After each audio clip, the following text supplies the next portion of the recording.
Sometimes you may have an emotional reaction that you don't understand. Hello, I'm Judith Davis. You might suddenly feel anxious without knowing why. Or you might find yourself enraged in a situation that doesn't call for such an extreme feeling. Or you may find yourself sobbing in a situation and feel embarrassed, not knowing why that emotion came on so strongly. What's going on in these situations?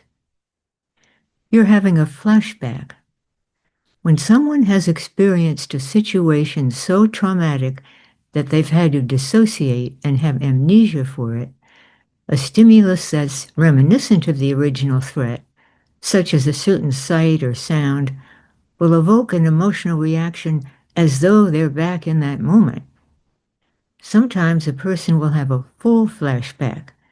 That is, it's as though they're totally back in that moment. He's back in Vietnam. The bullets are flying around him, and he's terrified. More commonly, a person experiences a partial flashback.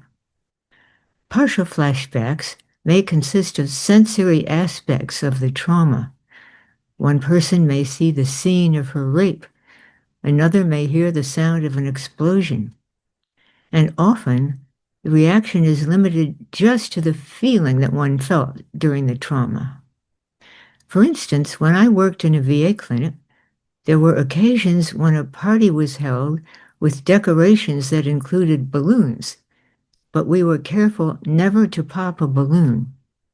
That sound would have triggered flashbacks for some of our patients, and they would have felt terrified. And a friend of mine, a veteran, found himself anxious and sweating at a July 4th celebration with fireworks. He figured out later that he'd been having a flashback.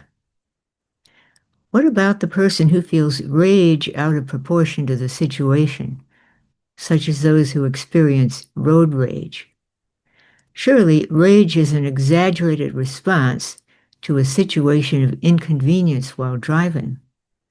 It's an expression of aggression, which is a response to a threat. It occurs when a stimulus resembles a previous threat that's been dissociated.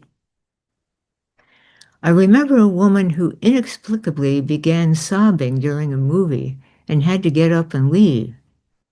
The movie triggered an emotional response that seemed far too intense for the scene itself.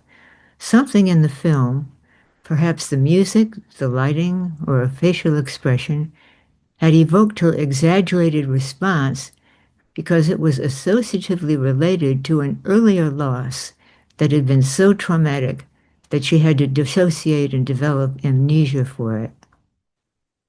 Your inner guide can help. If you realize that your reaction to a situation is exaggerated, you can ask your inner guide whether it's a flashback. And if you don't understand that your reaction was exaggerated, your inner guide can let you know what's happening. Realizing the source of your distress and understanding that it's a reaction to a past event will cause it to abate. If you don't yet have an inner guide, I'll soon be offering a way for you to acquire one.